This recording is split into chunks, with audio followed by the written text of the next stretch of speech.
the genesis of Ford's ambition. In the early 1960s, Ford Motor Company faced a significant challenge that couldn't be solved by production efficiency or sales numbers alone. Despite being one of the largest automobile manufacturers in the world, producing millions of vehicles annually, Ford had an image problem. The company's cars were seen as reliable, practical, and affordable, but they were also perceived as boring, mundane, and uninspiring. This was the era when American youth culture was exploding, when rock and roll dominated the airwaves, and when excitement and rebellion were becoming marketable commodities. Lee Iacocca, Ford's brilliant young vice president and marketing visionary, recognized this problem acutely. He understood that Ford needed to inject excitement into its brand, to create an emotional connection with younger buyers who were increasingly important to the market. Iacocca had already begun working on what would become the Ford Mustang, but he knew that marketing alone wouldn't be enough. Ford needed credibility in the world of high-performance automobiles, and there was no better way to achieve that than through racing. But not just any racing would do. Ford needed to compete at the highest level of motorsport, where victory would carry real prestige. And in the early 1960s, there was no more prestigious race than the 24 Hours of Le Mans. Le Mans, the ultimate proving ground. The 24 Hours of Le Mans wasn't just another race. Held annually since 1923 in the French countryside, it was the ultimate test of automotive engineering, driver skill, and team strategy. Unlike Formula One races that lasted a couple of hours, Le Mans pushed cars and drivers to their absolute limits for an entire day and night. The race tested not just speed but reliability, fuel efficiency, aerodynamics, and human endurance. The Circuit de la Sarthe, where Le Mans was held, included public roads that were closed for the race. It featured the legendary Mulsanne Straight, a 6-kilometer stretch where cars reached speeds exceeding 200 miles per hour. Winning at Le Mans meant your car could survive the most brutal punishment while still being faster than everyone else. It was the perfect stage for Ford to prove itself. There was just one problem. Ford had no experience in this type of racing, and building a competitive program from scratch would take years and cost tens of millions of dollars. But there was a shortcut, by someone who already knew how to win at Le Mans. Ferrari, the king of Le Mans. In the early 1960s, one name dominated Le Mans: Ferrari. The Italian manufacturer with the prancing horse emblem had won Le Mans in 1960, 1961, 1962, 1963, and 1964. Their cars, the 250 GTO, the 250p, the 330p, were not just fast, they were works of art, combining stunning beauty with devastating performance. Behind Ferrari's success stood one man, Enzo Ferrari, known as Il Commendatore, the Commander. Enzo was not just a car manufacturer. He was a racing fanatic who built road cars only to finance his racing obsession. He had started as a racing driver himself in the 1920s, founded Scuderia Ferrari as a racing team in 1929, and established Ferrari as a car manufacturer in 1947. Everything he did was in service of racing. But despite Ferrari's racing dominance, the company had financial problems. Racing was extraordinarily expensive, and while Ferrari's road cars were profitable, they weren't enough to fully fund Enzo's ambitious racing programs. He was constantly struggling to balance his passion for racing with the financial realities of running a business. The negotiation begins. In the spring of 1963, Ford executives traveled to Modena, Italy, Ferrari's hometown, to begin negotiations. The proposal was attractive. Ford would purchase a controlling stake in Ferrari, provide unlimited funding for the racing program, and keep Enzo Ferrari as the head of racing operations. For Enzo, this seemed like a dream come true. Finally, he would have the resources to pursue racing without financial constraints. Don Frye, one of Ford's executives involved in the negotiations, later recalled that the initial meetings were cordial and productive. Enzo seemed genuinely interested, and both sides appeared to be working toward a deal that would benefit everyone. Ford would gain instant credibility in racing, Ferrari would gain financial stability, and Enzo would have the budget to pursue his racing dreams without compromise. As negotiations progressed through 1963 and into early 1964, teams of lawyers and accountants worked on both sides to structure the deal. The financial terms were generous. Ford was prepared to pay handsomely for Ferrari. But as the details were hammered out, fundamental differences in philosophy began to emerge. The breakdown: control and philosophy.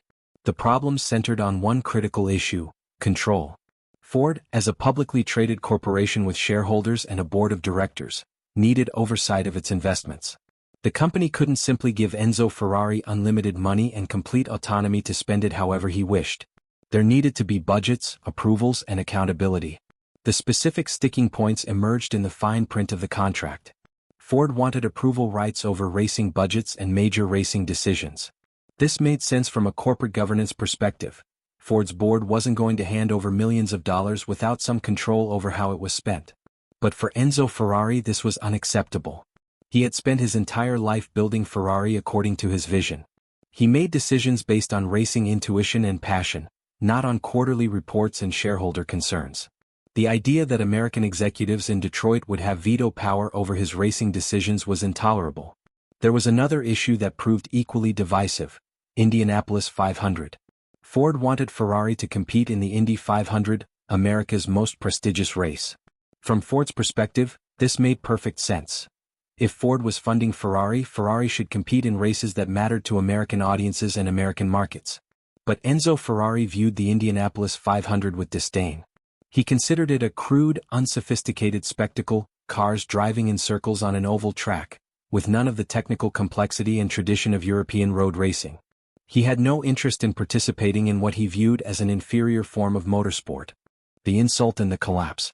In May 1964, the negotiations reached their breaking point. When Ford's lawyers presented the final contract with its provisions for corporate oversight and control, Enzo Ferrari exploded. According to various accounts, he told the Ford representatives that their company didn't understand what it meant to be Ferrari, that they were merely manufacturers of ugly little cars, driven by secretaries. The insult was deliberate and cutting. Enzo knew exactly what he was doing. He was attacking not just Ford the company but Henry Ford II personally. He was saying that Ford, despite its size and wealth, lacked the soul, the passion, and the understanding necessary to be part of the Ferrari legacy. Then Enzo Ferrari walked out of the negotiations.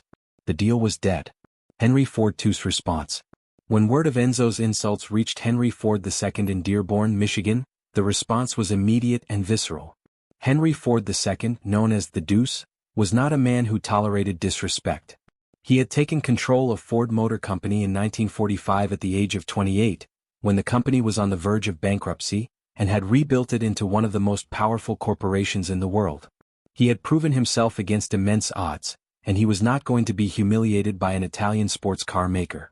According to legend, and multiple witnesses have confirmed variations of this story, Henry Ford II's response was swift and unequivocal. He allegedly told his executives, "Go to Le Mans. Go to France. Build a car that will beat Ferrari. I want to beat Ferrari at Le Mans. I want to destroy Ferrari." It wasn't just about business anymore. It was personal. It was about pride, respect, and proving that American engineering and determination could triumph over European tradition and arrogance.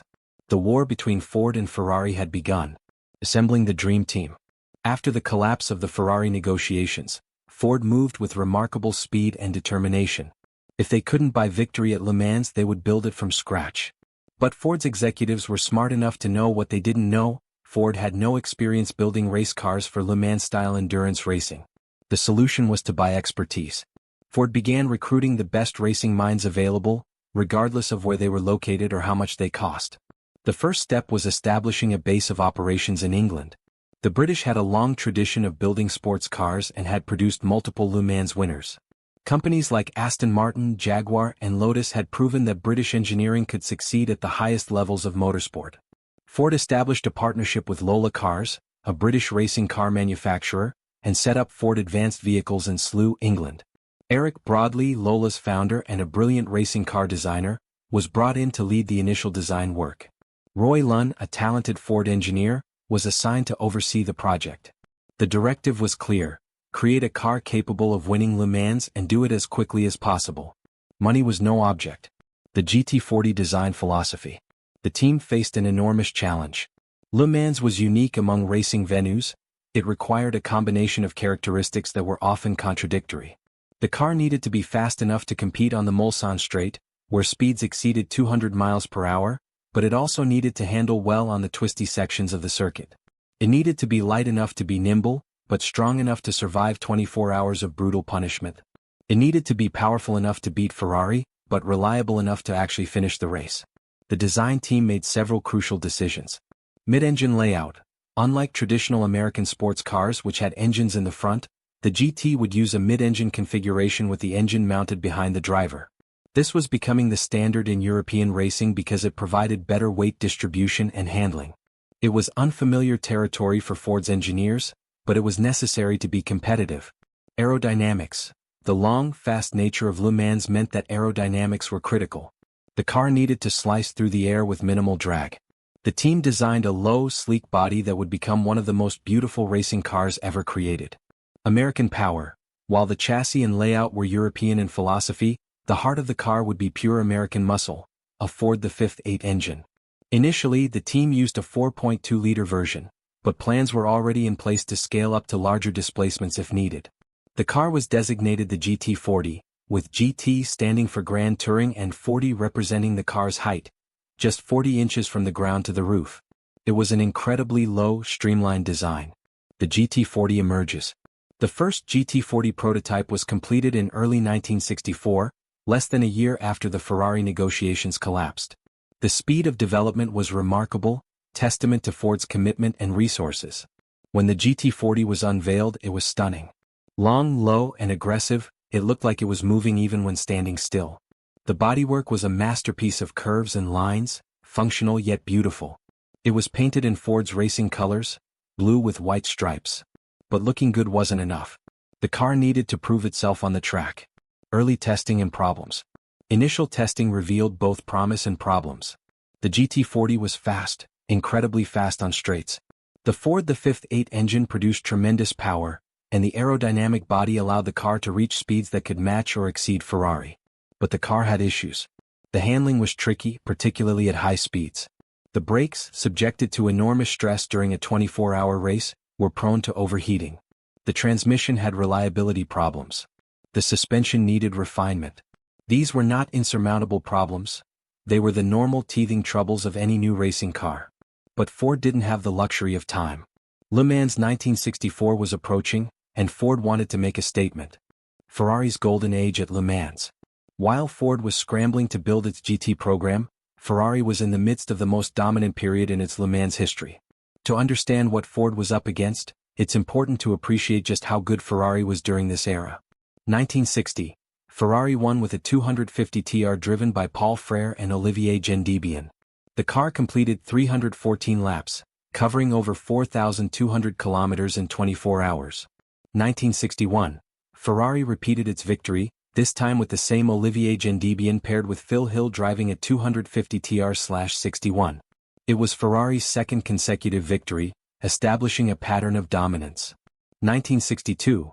Ferrari made it 3 in a row with Gendebien, now on his third consecutive victory, and Phil Hill winning again in a 330 TRI/LM. The margin of victory was commanding, Ferrari's cars finished first and second. 1963. Ferrari's winning streak continued with a fourth consecutive victory. Lorenzo Bandini and Ludovico Scarfiati drove a 250p to victory. Ferrari's cars took the top 3 positions, a demonstration of utter supremacy. 1964. Ferrari made it 5 straight victories. Jean Guichet and Nino Vaccarella won in a 275p, with Ferrari again taking multiple podium positions. This wasn't just winning, it was domination. Ferrari had the fastest cars, the best drivers, and the most experience. They knew Le Mans intimately, understood how to prepare cars for the unique demands of the race, and had developed strategies and systems refined over decades of competition. Why Ferrari was so dominant? Ferrari's success at Le Mans wasn't accidental. It was the result of several factors that gave them enormous advantages. Experience. Enzo Ferrari had been involved in racing since the 1920s. His team had accumulated decades of knowledge about endurance racing, about what worked and what didn't, about how to prepare cars and manage races. Purpose-built racing cars. Ferrari's Le Mans cars were designed from the ground up as racing machines. They weren't modified street cars, they were pure race cars, engineered specifically for the demands of endurance racing. Italian engineering excellence. Ferrari employed some of the best engineers in the world. Designers like Mauro Forghieri understood both the art and science of creating fast, reliable racing cars. Driver talent. Ferrari attracted the best drivers in the world. Names like Phil Hill, Olivier Gendebien, Lorenzo Bandini, and John Surtees were among the greatest racing drivers of the era. Testing and refinement. Ferrari constantly tested and refined their cars. They competed in multiple endurance races throughout the year, each one providing data and experience that fed into their Le Mans preparation. The challenge facing Ford. For Ford to beat Ferrari at Le Mans, they would need to overcome all of these advantages. They would need to compress decades of learning into a few years. They would need to match Ferrari's engineering excellence, driver talent, and race preparation. And they would need to do all of this while Ferrari continued to improve their own cars. It was a daunting challenge, one that many observers believed was impossible. Ferrari had too much of a head start, too much experience, too much expertise. Ford had money and determination, but at Le Mans, those weren't always enough. The skeptics were about to be proven right, at least initially. Le Mans 1964, the debut disaster. Ford decided to enter the GT40 at Le Mans 1964, less than 4 months after the car's first prototype was completed. With hindsight, this was extremely ambitious, arguably reckless. But Ford wanted to make a statement to show Ferrari and the racing world that they were serious competitors. 3 GT40s were entered in the race. The American press covered the story extensively, building up Ford's challenge as a David versus Goliath story. Except in this version, David was a massive American corporation taking on the crafty European champion. The race was a catastrophe for Ford. One by one, all 3 GT40s retired with mechanical failures. The problems varied: gearbox failures, suspension problems, overheating, but the result was the same: complete failure. Not a single Ford finished the race. Meanwhile, Ferrari cruised to another victory, their 5th consecutive Le Mans triumph. For Enzo Ferrari, Ford's failure must have been satisfying vindication. He had rejected Ford's money, and now Ford's cars couldn't even finish the race he had won 5 times in a row. The American press, which had been so enthusiastic before the race, turned harsh. Headlines questioned whether Ford understood European racing, whether American engineering could compete with European expertise, whether the entire GT program was an expensive folly. Inside Ford, there was frustration but also determination. Henry Ford II was not a man who gave up easily, and the public failure only hardened his resolve. Analyzing the failures. After Le Mans 1964, Ford's engineers conducted extensive analysis of what went wrong. The problems were numerous and varied. Gearbox issues. The ZF transaxle, a sophisticated German-made transmission, was failing under the stress of Le Mans racing. The combination of high power, high speed, and constant shifting over 24 hours was more than it could handle. Cooling problems. The mid-engine layout created challenges for cooling both the engine and the brakes. Airflow wasn't reaching critical components, leading to overheating. Suspension durability. The suspension components weren't strong enough to survive 24 hours of racing on the rough circuit de la Sarthe, particularly the bumpy Mulsanne straight at 200 plus mph. Electrical gremlins. Various electrical problems plagued the cars, from failing alternators to faulty wiring. These weren't small, easily fixed problems. They required fundamental engineering work, extensive testing, and time, none of which Ford had in abundance if they wanted to return to Le Mans in 1965. Le Mans 1965. Even worse. Ford returned to Le Mans in 1965 with modified GT40s that addressed some of the previous year's problems. This time they entered more cars, several works entries plus customer cars entered by private teams. The hope was that with more entries and improved reliability, at least some of the Fords would finish, even if they didn't win. The result was even more humiliating than 1964. Not a single one of the Ford entries finished the race.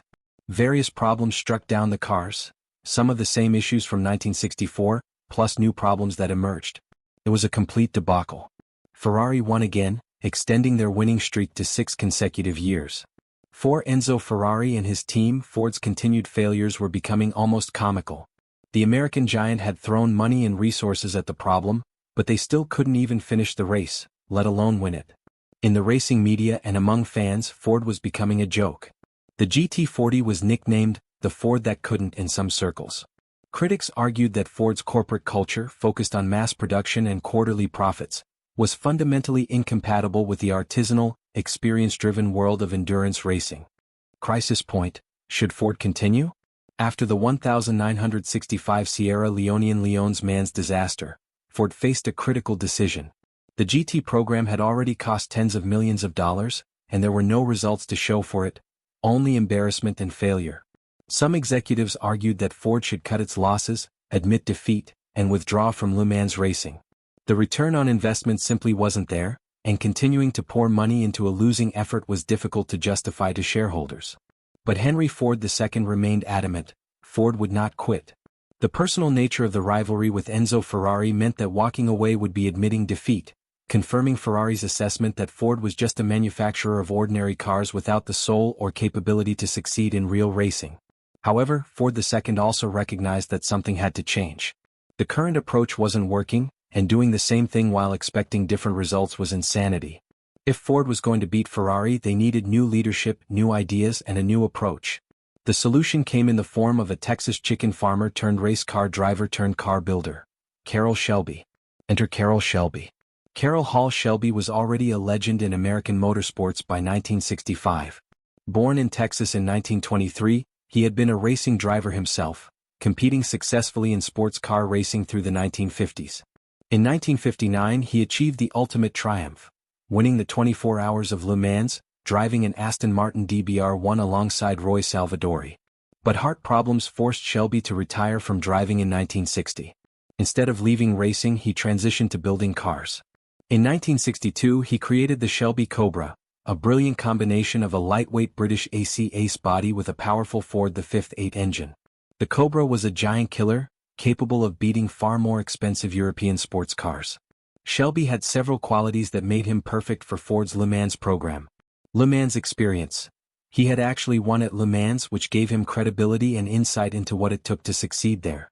Engineering brilliance. Shelby understood both the technical and practical aspects of building winning race cars. American attitude. Unlike the European approach of refinement and sophistication, Shelby believed in pragmatic, simple, powerful solutions. If something didn't work, rip it out and try something else. Strong personality. Shelby was stubborn, confident, and unafraid to speak his mind, exactly what was needed to cut through corporate bureaucracy and make quick decisions. In late 1965, Ford approached Shelby with a simple proposition: take over the GT program and make it a winner. The timeline was brutally tight. Shelby would have less than a year to fix all the problems and return to Le Mans 1966 with a competitive car. Shelby accepted, but on his terms. He demanded complete control over the racing program, the authority to hire any drivers he wanted, and the freedom to modify the cars without waiting for approval from Ford executives in Detroit. Ford agreed to all his conditions. The GT program was about to transform. Shelby's revolution, the GT40 Mark II. Shelby immediately began a comprehensive overhaul of the GT40 program. His philosophy was different from the British team that had originally developed the car. Where the British had sought sophistication and refinement, Shelby wanted simplicity, reliability, and overwhelming power. The 7.0-liter engine. Shelby's most dramatic change was the engine. He replaced the 4.2-liter V8 with a massive 7.0-liter, 427 cubic inch, Ford engine, derived from the engine used in Ford's NASCAR program. This beast produced over 485 horsepower, enormous power for the era. Shelby's philosophy was simple: if you can't out-engineer Ferrari, overpower them. Simplification. Shelby stripped out complex systems that had proven unreliable and replaced them with simpler, more robust alternatives. His mantra was, if it can break, it will break during 24 hours of racing. Every system was evaluated for reliability, not just performance. Brutal testing. Shelby implemented a testing regime that was punishing. The cars were run for hundreds of hours at racetracks, deliberately pushed to and beyond their limits to identify weak points. When something broke during testing, it was redesigned and tested again until it could survive. Weight reduction. Despite the larger engine, Shelby worked to reduce weight wherever possible. Lighter components were substituted where they didn't compromise strength, and unnecessary items were removed. Improved aerodynamics. The body was refined to improve airflow and reduce drag at high speeds. Small changes in the bodywork could make significant differences at 200 miles per hour. The result was the GT40 Mark II, a car that looked similar to the original GT40 but was fundamentally different in character. It was more powerful, simpler, more reliable, and more brutal than its predecessors. Building the driver team. Shelby also took control of driver selection. He needed drivers who were not only fast but also intelligent, technically knowledgeable, and capable of surviving 24 hours of racing without making mistakes.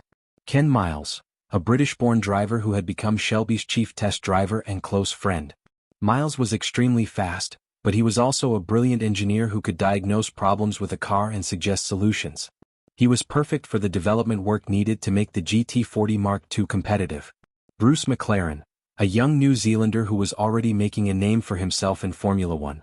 McLaren was fast, smooth and highly technical. He would later found his own racing team that would become one of the most successful in motorsport history. Chris Amon, another talented New Zealander, known for his speed and technical feedback.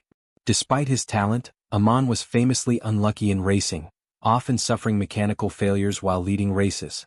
Dan Gurney, a tall, charismatic American who was one of the most versatile drivers of his era, successful in Formula One, NASCAR, Indy cars and sports car racing. Denny Hume, yet another New Zealander. There seemed to be an unusually high concentration of talented racing drivers from New Zealand in the 1960s, who would go on to win the Formula One World Championship in 1967. Shelby paired these drivers carefully, considering their personalities, driving styles and ability to work together over 24 hours. The Pre-Le Mans Test, Daytona 1966. Before returning to Le Mans, Shelby wanted to test the GT40 Mark II in actual race conditions. The perfect opportunity was the 24 Hours of Daytona, held in February 1966 at Daytona International Speedway in Florida. The race was a triumph. Ken Miles and Lloyd Ruby drove a GT40 Mark II to victory, proving that Shelby's modifications had worked. The car not only finished, it won, demonstrating both speed and reliability. Ford finally had a victory in a major 24-hour endurance race. The win at Daytona provided enormous confidence. It showed that the GT40 Mark II could survive 24 hours of racing, that Shelby's simplification and strengthening had worked, and that Ford could compete with the best endurance racing cars in the world. Ferrari, watching from across the Atlantic, must have taken notice. Ford was no longer a joke. They were a serious threat. The build-up to Le Mans 1966. As the 1966 Sierra Leone-Lyons Mans race approached, anticipation and tension built on both sides. For Ford, this was make or break. After 2 years of humiliating failures and millions of dollars spent, they needed to prove that American engineering and determination could overcome European expertise. For Ferrari, the challenge was to maintain their dominance and show that Ford's Daytona victory was a fluke. Ford entered multiple GT40 Mark IIs, determined to overwhelm Ferrari with numbers and firepower. Shelby personally oversaw the preparation of each car, implementing lessons learned from Daytona and from months of testing. The driver pairings for the main Ford cars were Car number 1, Ken Miles and Denny Hume. Car number 2, Bruce McLaren and Chris Amon. Car number 5, Dan Gurney and Jerry Grant. Ferrari entered their newest creation, the 330 P3, along with several other cars. The P3 was beautiful, sophisticated and fast, typical Ferrari. Enzo Ferrari knew he was in for a real fight this time, but he remained confident in his team's experience and ability. Race day, June 18 to 19, 1966. When the race began at 4 p.m. on Saturday, June 18, the Ferrari versus Ford battle was immediate and intense. The Ferraris were fast, their V12 engines screaming as they accelerated down the straights. But the Ford GT40 Mark IIs were faster, their massive 7.0-liter V8s producing more power and higher top speeds. The early hours of the race saw both sides jockeying for position. The Fords were quick, but would they be reliable? Ferrari's team watched carefully, waiting for the Fords to break down as they had in 1964 and 1965. But the breakdowns didn't come.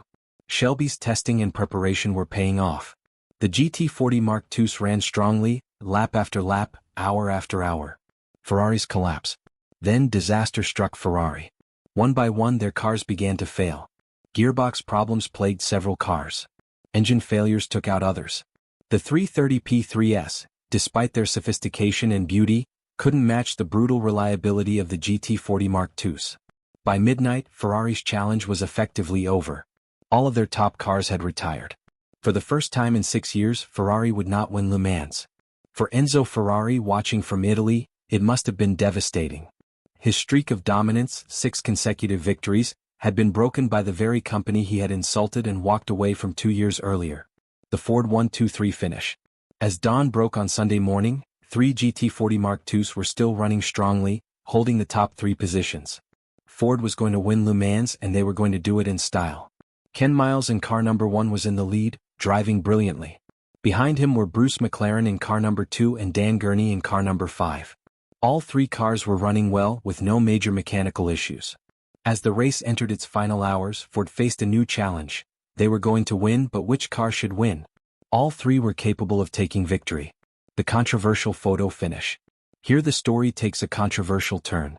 Leo Beebe, a Ford executive, made a decision that would become one of the most debated moments in racing history. He ordered the three Ford cars to cross the finish line together, side by side, in a staged photo finish. The thinking was that this would create a more dramatic image and demonstrate Ford's total dominance. Ken Miles, who had led most of the race and had driven brilliantly, was told to slow down and wait for the other two cars. He reluctantly complied, a decision that would have significant consequences. The three GT40 Mark IIs crossed the finish line virtually together in a spectacular photo finish.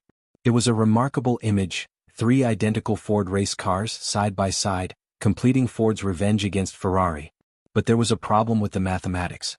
When race officials calculated the final results based on distance traveled, because the cars had started at different positions on the track, Bruce McLaren and Chris Amon in car number 2 were declared the winners. They had started further back on the grid, so even though all three cars finished together, they had technically traveled a greater distance. Ken Miles, who had led the race and had been the faster driver, was credited with second place. For Miles it was bittersweet. He had achieved Ford's goal of beating Ferrari, but he had been denied the victory he deserved through no fault of his own. The significance of the victory. Despite the controversy over the finish, Ford's triumph was monumental. They had achieved what many thought impossible. Broke Ferrari's 6-year winning streak.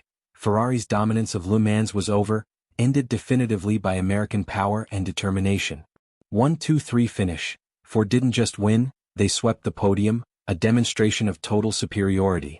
Vindication for Henry Ford II. After the humiliation of Enzo Ferrari's rejection and insults, Henry Ford II had his revenge. He had proven that American engineering could beat European racing royalty. Validation of Shelby's approach.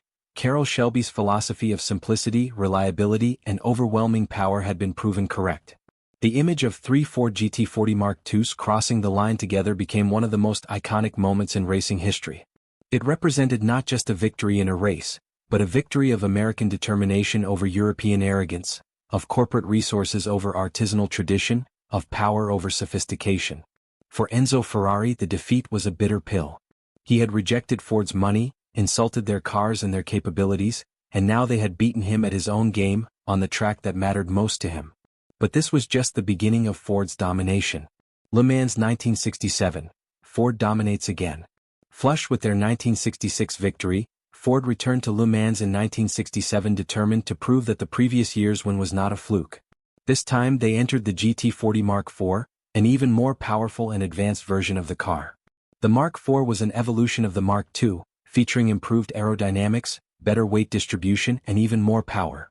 It was the ultimate expression of Shelby's philosophy: brutal, simple, reliable, and devastatingly fast. The 1967 race was dominated by Ford from start to finish. Dan Gurney and A.J. Foyt drove to victory in the number 1 GT40 Mark IV, giving Ford their second consecutive Le Mans win. The victory was comprehensive. Ford had proven that 1966 was not luck but the beginning of a new era of American dominance. Ferrari didn't even enter factory cars in 1967. Enzo Ferrari, recognizing that he couldn't compete with Ford's resources and the GT40's performance, chose to sit out the race rather than suffer another humiliating defeat. Private Ferrari teams entered cars, but they were no match for the factory Ford effort. After the victory, Dan Gurney created a moment that would become a Le Mans tradition. On the podium, he spontaneously shook and sprayed champagne over the crowd, starting what has become a standard celebration at racing events worldwide. Tragedy: the death of Ken Miles. The 1967 season was also marked by tragedy. Ken Miles, the brilliant driver who had been instrumental in developing the GT40 and who had been controversially denied victory at Le Mans 1966, was killed in August 1967 while testing the new Ford J car at Riverside International Raceway in California. The car suffered a catastrophic failure at high speed, flipping multiple times. Miles was killed instantly. His death was a devastating blow to the Ford racing program and particularly to Carroll Shelby, who had lost a close friend and valued colleague. Miles' contribution to Ford's Le Mans success cannot be overstated. He was not just a fast driver, he was an engineer, a developer, a perfectionist who had pushed the GT40 program forward through sheer force of will and technical brilliance. His loss left a void in the team that could never truly be filled. Le Mans 1968, the GT40's third victory, continued. The 1968 Sierra Leonean Lyons Mans race saw the GT40 achieve its third consecutive victory, but this time under different circumstances. The winning car was a GT40, but not the massive Mark IV that had dominated in 1967. Instead, it was a lighter, more refined GT40 Mark I, powered by a smaller 4.9-liter engine. Pedro Rodriguez and Lucien Bianchi drove the number 9 Gulf-liveried GT40 to victory. The race was notable for its challenging conditions. Heavy rain fell for much of the 24 hours, making the Circuit de la Sarthe treacherously slippery. The GT40's reliability and the driver's skill proved superior in the difficult conditions. Ferrari again chose not to enter factory cars. Enzo Ferrari was focusing his racing efforts elsewhere, particularly on Formula One, where Ferrari was still competitive. The admission that Ford had simply outclassed Ferrari at Le Mans was implicit in Ferrari's absence. Ford's third consecutive victory cemented the GT40's place in history. It was no longer just a successful race car, it was a legend, one of the greatest endurance racing cars ever built. Le Mans 1969, 4 in a row. The 1969 Sierra Leonean Lyons Mans race would mark both a triumph and a transition for the GT40 program. Once again, the Gulf-liveried GT40S dominated, with Jackie Ickx and Jackie Oliver winning in the number 6 car. It was Ford's fourth consecutive Le Mans victory, an achievement that matched Ferrari's earlier streak of 4 straight wins from 1960 to 1963. The 1969 race is also remembered for Jackie Ickx's protest at the traditional Le Mans start. Traditionally, drivers ran across the track to their cars, jumped in, and immediately started racing, a practice that was dramatic but dangerous, as drivers often didn't properly fasten their safety belts in their haste. Ickx, concerned about safety, deliberately walked slowly to his car and carefully fastened his belts before starting. His caution was vindicated when another driver, who had rushed his start, crashed fatally in the opening laps due to an improperly closed door. Ferrari's withdrawal and shift in focus. During this period, Ferrari had effectively withdrawn from competing at Le Mans as a factory team. This wasn't a complete abandonment of endurance racing, but rather a recognition that the resources required to compete with Ford were simply too great, and that those resources might be better deployed elsewhere. Several factors influenced Ferrari's decision. Financial constraints. Competing with Ford's essentially unlimited budget was impossible for Ferrari. Every dollar Ferrari spent trying to beat Ford at Le Mans was a dollar not available for Formula One or for developing road cars. Strategic priorities. Formula One was becoming increasingly important to Ferrari's brand image. Success in F1 brought prestige and marketing value that could match or exceed Le Mans victories. The Fiat partnership.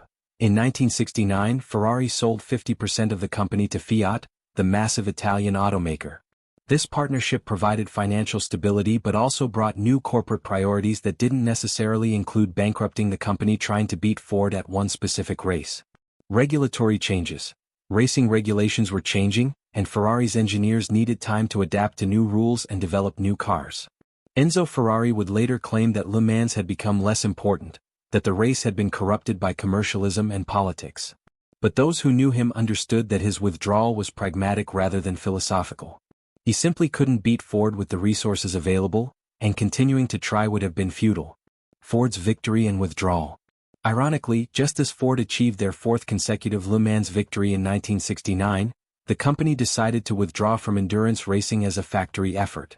There were several reasons. Mission accomplished. Ford had achieved what they set out to do, beat Ferrari at Le Mans and establish Ford's credibility in high-performance racing. Henry Ford II's desire for revenge against Enzo Ferrari had been thoroughly satisfied. Costs. Despite Ford's enormous resources, the GT program had been extremely expensive. With the primary goal achieved, continuing to pour money into Le Mans was difficult to justify to shareholders. Changing priorities. Ford was facing financial pressures in other areas. The American auto industry was entering a period of challenge, with new safety and emissions regulations, increasing foreign competition and changing consumer preferences. Regulatory uncertainty. Racing regulations were in flux, and Ford's management wasn't sure they wanted to invest in developing entirely new cars for new rule sets. The GT40 program had achieved its goals spectacularly.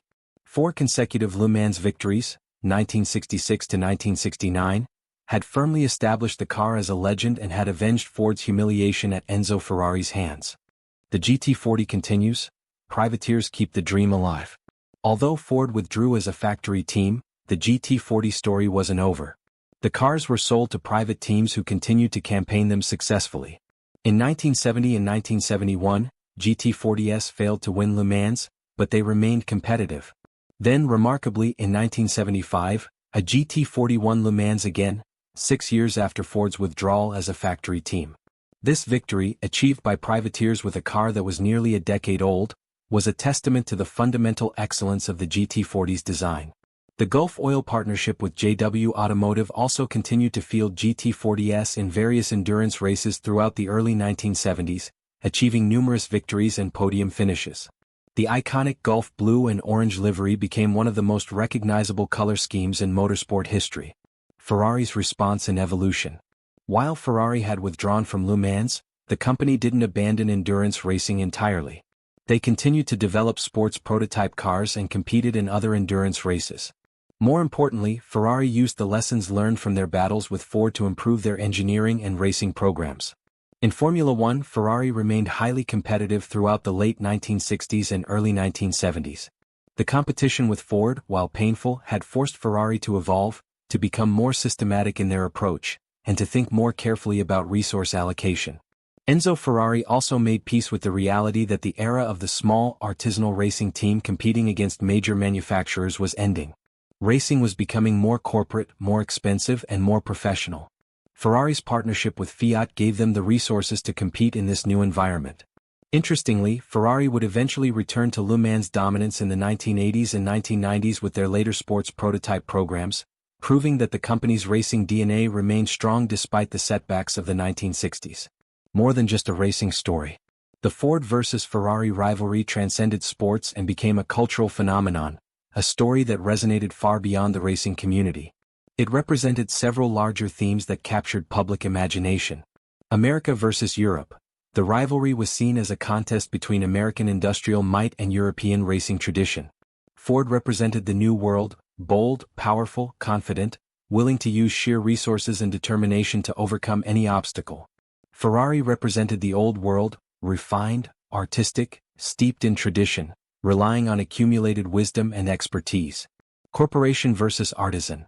Ford was a massive corporate entity, a publicly traded company with thousands of employees and production facilities around the world. Ferrari was still largely the expression of one man's vision, a boutique manufacturer where Enzo Ferrari personally made key decisions. The story asked, could corporate efficiency and resources overcome individual genius and passion? Revenge and redemption. At its heart, this was a story about personal pride and revenge. Henry Ford II had been insulted, and he responded by marshaling enormous resources to prove his insulter wrong. It was a very human story of ego, determination, and the refusal to accept defeat. American optimism. The Ford program embodied a particularly American belief that with enough money, hard work, and determination, any problem could be solved, any goal achieved. The fact that Ford succeeded validated this worldview. Cultural impact. The Ford versus Ferrari story has had lasting cultural impact that extends far beyond the racing world. Automotive design. The GT40 influenced generations of sports car designers. Its low, wide stance, its mid-engine layout, and its combination of power and aerodynamics became templates for supercar design. When Ford wanted to create a modern supercar in the 2000s, they explicitly referenced the GT40's design language. Racing technology. Many technologies pioneered or refined during the GT40 program, from aerodynamic designs to endurance racing strategies to driver management techniques, became standard practice in motorsport. Marketing and brand building. Ford's Le Mans program demonstrated the marketing value of motorsport success. The company's modern performance vehicles, from the Mustang Shelby GT500 to the modern Ford GT, all trade on the heritage established during the 1960s racing program. Popular culture. The story has been referenced in countless books, documentaries, and articles. The GT40 appears regularly in automotive media, consistently ranked among the greatest racing cars of all time. The 2019 film, Ford v Ferrari. The story reached its widest audience yet with the 2019 film Ford v Ferrari, released as Le Mans 66 in some markets, Directed by James Mangold and starring Matt Damon as Carroll Shelby and Christian Bale as Ken Miles. The film was both a critical and commercial success, earning 4 Academy Award nominations and winning 2 Oscars, for film editing and sound editing. It grossed over $225 million worldwide, introducing the Ford versus Ferrari story to audiences who had never heard of Le Mans or Carroll Shelby. The film took some dramatic liberties with the actual events, compressing timelines, simplifying certain technical aspects, and heightening certain dramatic moments. But it captured the essential truth of the story: the personal rivalry between Henry Ford II and Enzo Ferrari, the technical challenges of building a Le Mans winner, the brilliance of Carroll Shelby and Ken Miles, and the drama of the 1966 Sierra Leonean Lyons Mans race. Several aspects of the film resonated particularly strongly with audiences. The underdog narrative. Despite Ford's massive resources, the film successfully portrayed them as underdogs fighting against Ferrari's established dominance and expertise. The friendship between Shelby and Miles. The film's emotional core was the relationship between these two men: Shelby, the savvy businessman and former champion, and Miles, the brilliant but difficult perfectionist. Christian Bale's performance as Miles earned particular acclaim. The controversial finish. The film's climax focused on the controversial photo finish at Le Mans 1966, where Miles was ordered to slow down, costing him the individual victory. This provided dramatic tension and emotional impact. Technical authenticity. The film used real GT40s and carefully constructed replicas, and filmed actual racing sequences that captured the visceral excitement of 1960s endurance racing. The film's success introduced a new generation to the Ford versus Ferrari story and cemented its place in popular culture. It also led to increased interest in GT40s, with auction prices for original cars rising significantly. Original race-winning GT40s now sell for tens of millions of dollars. The modern Ford GT legacy continues. In 2002 to 2006, Ford produced a modern interpretation of the GT40, simply called the Ford GT. This supercar was a deliberate homage to the 1960s race car, featuring similar styling cues, a mid-engine layout, and extraordinary performance. It was Ford's way of celebrating the 40th anniversary of the 1966 Sierra Leonean Lyons Mans victory. Then, in 2016, exactly 50 years after the 1966 triumph, Ford did something remarkable. They returned to Le Mans with a new racing version of the modern Ford GT. And in an almost Hollywood-perfect script, the new Ford GT won the GTE Pro class at Le Mans 2016, defeating Ferrari in the process. The 2016 victory wasn't at the overall level. Modern Le Mans has multiple classes, but it was symbolically powerful. 50 years after the original triumph, Ford had returned to Le Mans and beaten Ferrari again, bringing the story full circle. Ford continued competing at Le Mans through 2019, achieving multiple class victories and keeping the GT40 legacy alive for a new generation of racing fans. Engineering legacy. Beyond the drama and symbolism, the Ford GT40 program left lasting technical legacies. Endurance racing methodology. The systematic approach to endurance racing that Ford developed, extensive testing, focus on reliability, data-driven decision-making, became the standard approach for all serious endurance racing programs. Mid-engine supercars. While Ferrari and other European manufacturers had already been exploring mid-engine layouts, the GT40's success helped establish this configuration as the standard for high-performance sports cars. Today, virtually all supercars use mid-engine layouts. Aerodynamic development. The GT40 program advanced understanding of automotive aerodynamics, particularly for high-speed stability and drag reduction. Many techniques pioneered during the GT40 development are now standard practice. Materials and construction. The GT40 program pushed the boundaries of materials science, using advanced alloys and composite materials that later found their way into mainstream automotive production. Team management. Carroll Shelby's approach to managing racing teams, combining engineering expertise, driver talent, and systematic testing, influenced how racing teams are organized and managed to this day. Lessons and themes. Looking back at the Ford versus Ferrari rivalry, several enduring lessons emerge. Resources matter, but they're not everything. Ford had vastly more money than Ferrari, but money alone wasn't enough. It took 3 years of expensive failures before Ford finally succeeded. Resources needed to be combined with expertise, experience, and the right people. Personal motivation drives achievement. Both sides of this rivalry were driven by personal pride and ego as much as by business considerations. Henry Ford II's determination to beat Enzo Ferrari, Enzo Ferrari's pride in his racing heritage, Carroll Shelby's competitive drive, Ken Miles' perfectionism. These personal motivations pushed everyone to achieve more than pure business logic would have justified. Innovation comes from competition. The intense competition between Ford and Ferrari pushed both companies to innovate, to try new approaches, to take risks. This competition advanced automotive technology and racing technology in ways that might not have happened without the rivalry. Revenge can be a powerful motivator. Henry Ford II's desire for revenge against Enzo Ferrari drove one of the most ambitious automotive programs in history. While revenge might not be the noblest motivation, it proved to be effective in focusing resources and determination. Cultural differences matter. The clash between American and European approaches, Ford's corporate efficiency versus Ferrari's artisanal passion, was as important as the technical competition. Understanding and adapting to cultural differences was crucial to success. Timing and luck play a role.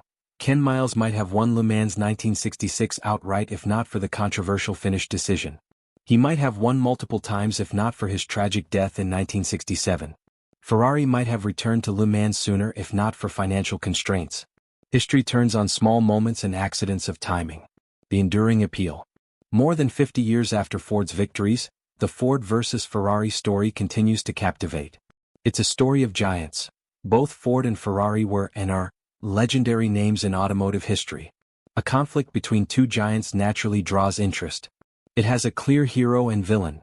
Depending on your perspective, you can root for the underdog Ferrari or the determined Ford.